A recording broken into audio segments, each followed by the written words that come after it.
Hi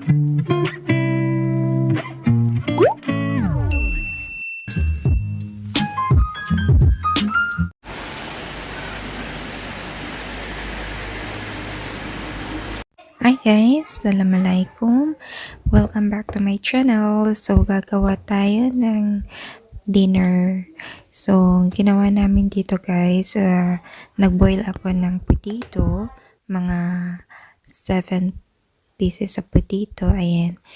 And smash, naglagay kami ng cream and put black pepper, salt, and naglagay din ng fresh milk and also butter. So, makikita nyo naman po sa video yung mga ingredients, at kung may mga katanungan po kayo, please comment below in the video. Ayan guys, this recipe po is very delicious and good for the health. At yung mga anak ko nasasarapan sa lutong ito. And ayan, so ito din slice ng onions, fry lang natin siya until golden brown.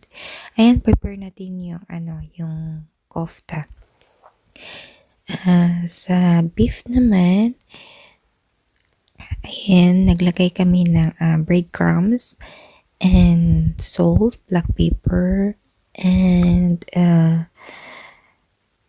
baking powder, 1 tablespoon and half. Ayan, naglagay kami sa beef.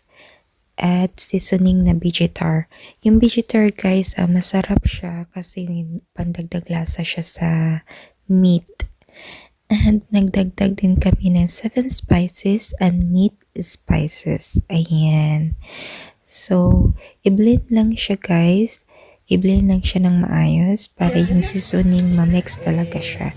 At yung half ng onion na na-fry natin kanina, ilagay din natin dun sa meat together to blend. And the half, ilalagay din natin dito sa ibabaw ng mashed potato. Ayan, so it looks nice and beautiful, tasty, yummy. Ayan, pasensya na sa boses ko. So, ganyan na, ni-mold natin ng circle tong beef. Ayan, so ready to fry in the butter. Fry lang natin siya until golden brown. Yes, baby. I really apologize my voice kasi may ubo ako, at kung winter dito sa Egypt, ganito talaga, ubo at sipon. So, ayan guys, technique ko dito, nasisira kasi siya pag ginagamit ng spatula. So, inalog-alog ko siya until maging golden brown tong beef, para hindi masira yung niya, yung shapes. Ayan guys, so lutuin lang siya until golden brown. Hindi na naglagay ng water. So, ito na siya. Nilagay natin yung beef and sa ibabaw mozzarella.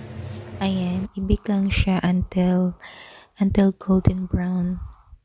Also, bake lang siya mga 35 minutes or 30 minutes or 25 minutes, up to it. So, thank you for watching guys.